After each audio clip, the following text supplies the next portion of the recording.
Well, folks, I really don't know what to say other than I know everybody on this show so far, and we're waiting for Kent McCausland. He's going to be joining us momentarily. But in my young life, gentlemen, this is the greatest Iowa basketball moment of my life. There's no debating it. It's not 2006. Obviously, I was too young to really remember the Luke Recker year.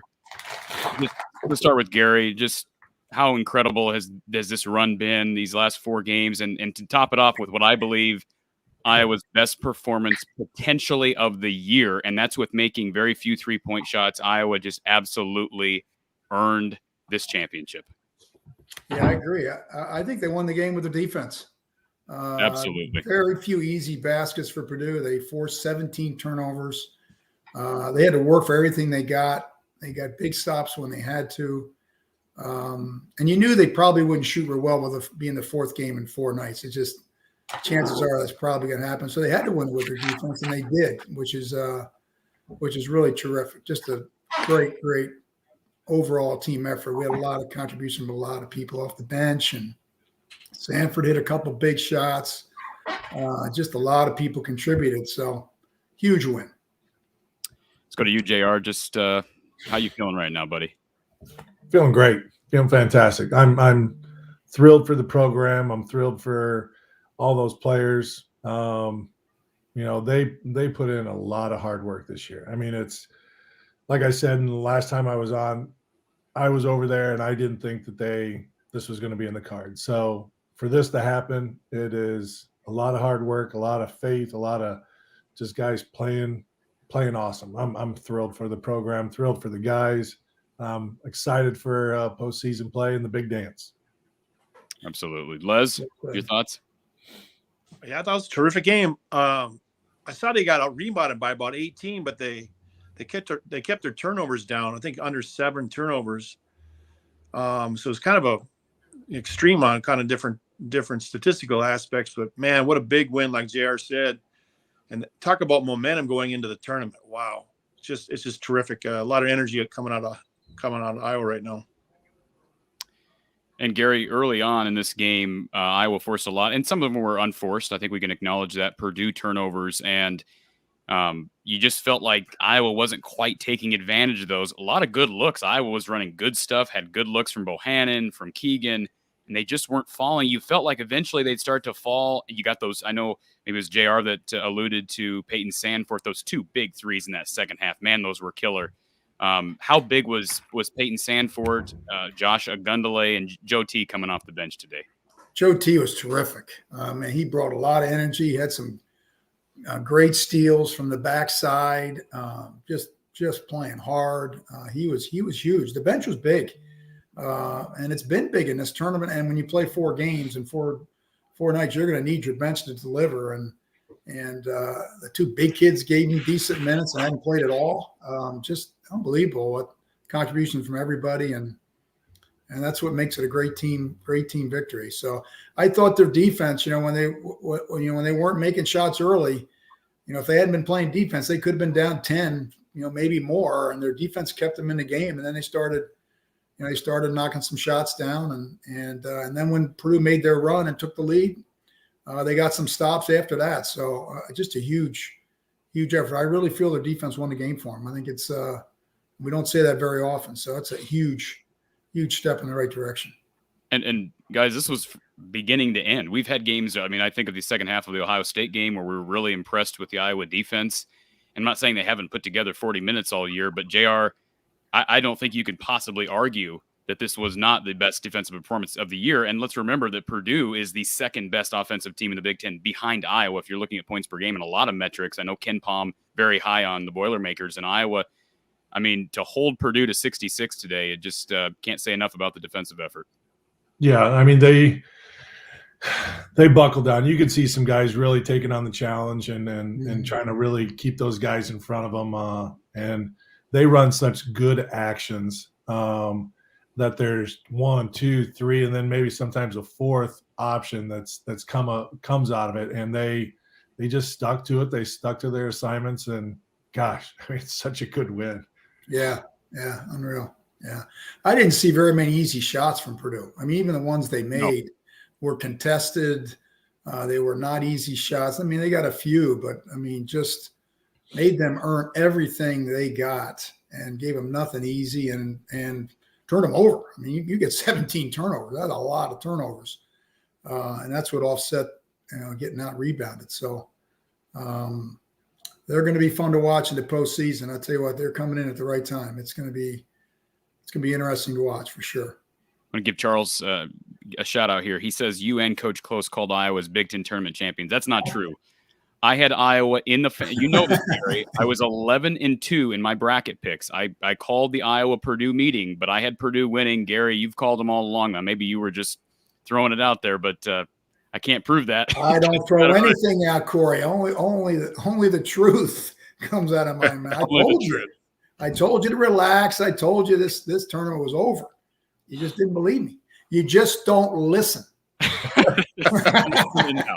All right, I'm listening now. Okay. And look, listen, I mean, we watched the Northwestern game on Thursday, and Iowa make a ton of threes.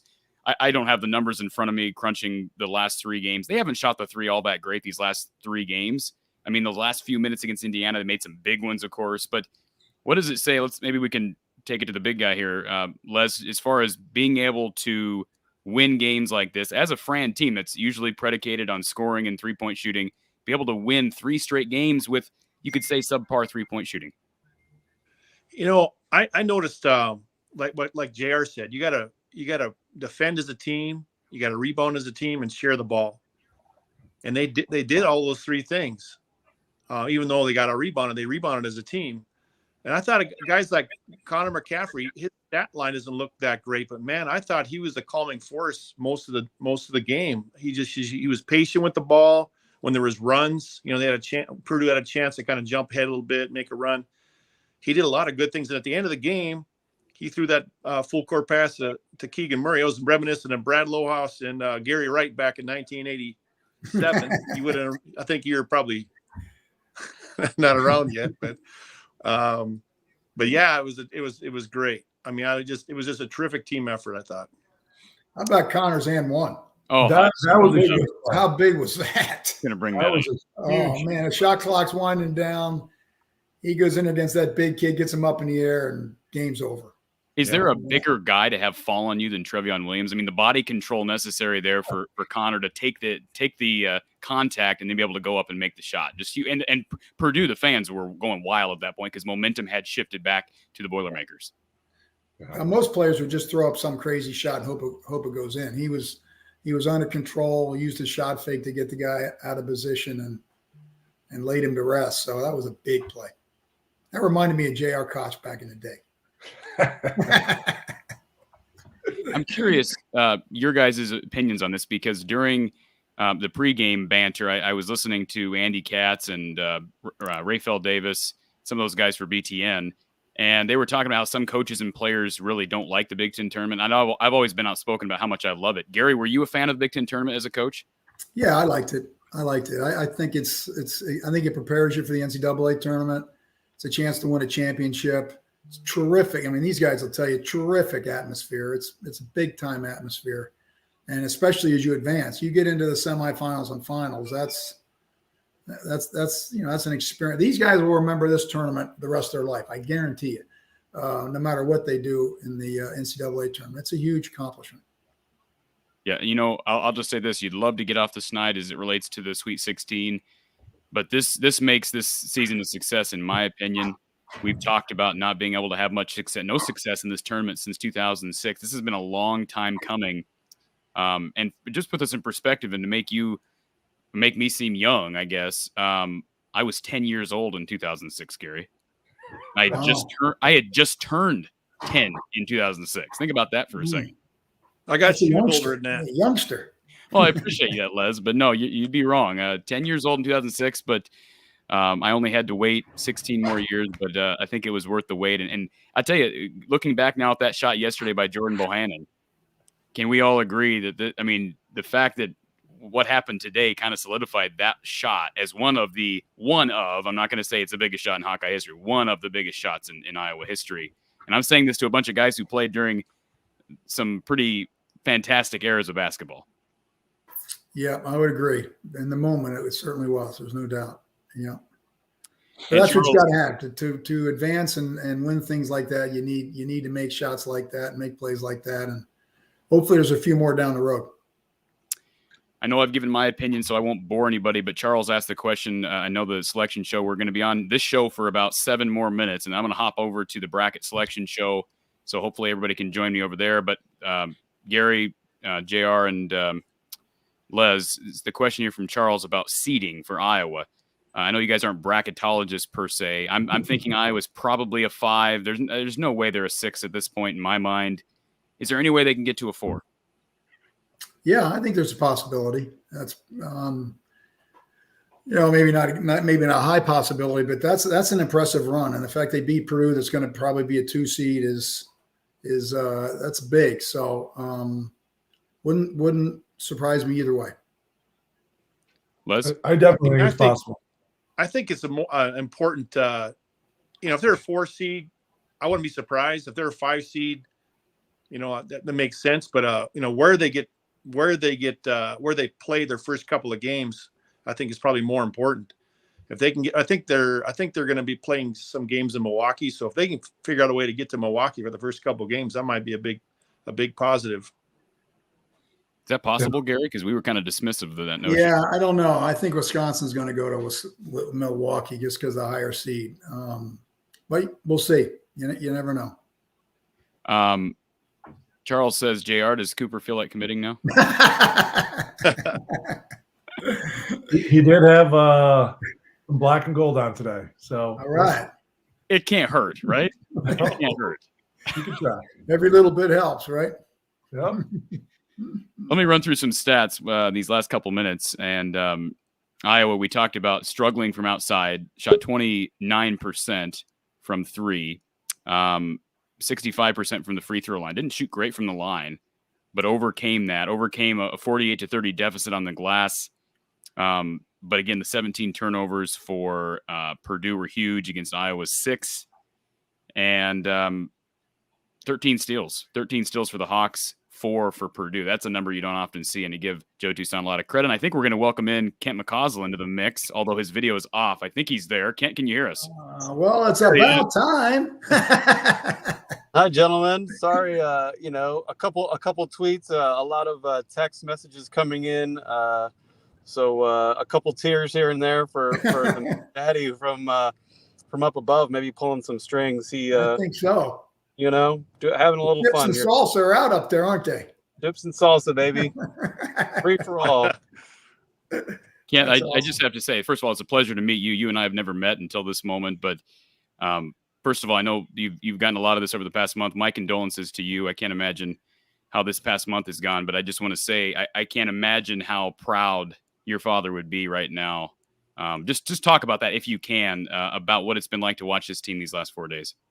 Well, it's been fun. You kind of think he's pulling some strings because Lord knows, and Gary Close would know. He liked to annoy people down here in his time on Earth, and up in heaven, I'm sure he's negotiating some W's and a few buckets here and there.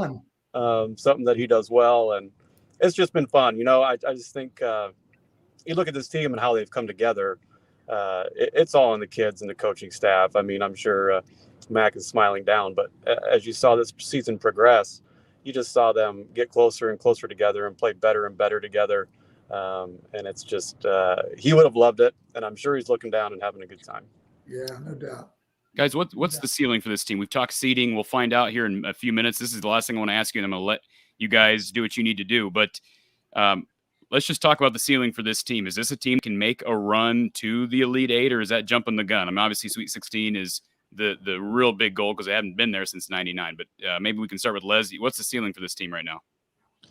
Well, last time I saw a game with Sweet 16, I think Kenny Mack and JR were playing. We were playing in I think we were where were we at?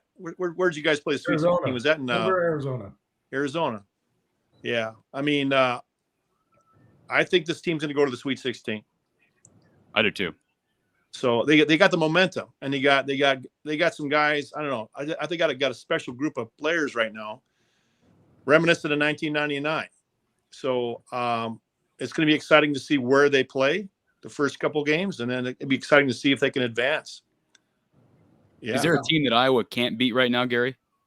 I don't think so. I think the league that we've just been through, the teams they've beaten and played, they're not going to face anybody a whole lot better than that. And what you find is the Big Ten is so well scouted. Now they're going to go off and play teams that don't know nearly as much about them as the rest of the Big Ten knows about them. And so, I like the way they're taking care of the ball. I like the way they're defending. Those things are important in tournament play when it's one and done. And they got some guys that can make big shots. You got to make big shots. And so I like their chances. I think they got a chance to really do some damage. It's going to be a lot of fun. JR, your thoughts on the tournament? Sweet 16 and potentially Elite Eight. I last time I was on, we talked about rebounding and kind of defense. I think their offense is going to be there as long as they just continue to move. And I felt there was some times when they could have got the ball to Keegan a little bit more. Don't forget about him. But if they continue to kind of rebound and just kind of try to lock down as much as they can, tournament time, you just got to really, really lock down, focus on that. And if they continue to do that, they can make a great run. Kent, anything to add to that? Yeah, I just would say I think matchups are just so huge in the NCAA tournament too. All of a sudden, a team upsets a higher seed or a better seed, and now you're playing someone who doesn't have all that depth or doesn't have all the talent that you've seen in the past from the 2 seeds or the 1 seeds. And I just remember, a couple of weeks ago, I texted Coach Spera and just said, let's get off that 8-9 line, that 7-10 line, so that you got a chance to make a little run. And so I think matchups become key. You look at last year, that team is a 2 seed, but they just couldn't match up with Oregon. Oregon just caught fire, and they'd had too many athletes, too many guys shooting threes. This team has defenders all over the place that can really play matchups pretty well. So that's, I think, is an exciting part of this team, and an angle that I hope translates into they have Sweet 16 talent, but could it translate into something even more as you get some favorable matchups, and maybe you can make a little run even further. Absolutely. We had some assistance with the legs. I'm sure there were some weary legs late in the game, but you had Mulvey, Ogundele give him minutes. Ulis gave him minutes. He hadn't played much this tournament. So just a group effort. Gentlemen, it's been a pleasure as always. Thank you all for taking the time this afternoon. And Gary, throughout the year, we're not done yet, but thank you so much for. We got 6 more of these babies. Oh boy. Let's do it. For Les Jepsen, Coach Gary Close, J.R. Koch, and Kent McCausland, thank you so much. Question here from Ben. Will I be on after the selections? I'll be on during and after. So if you're following the channel, hop over to our bracket live special, which is going to be launched as soon as we end this show. So hop over there for live coverage as the selections are announced and the selection show getting underway. So we will end it there, and we'll see where they're seated, guys. All right. Good to see you, guys. Good to see you, boys. You bet. We'll see you on the next stream, folks. Go Hawks. Go Hawks.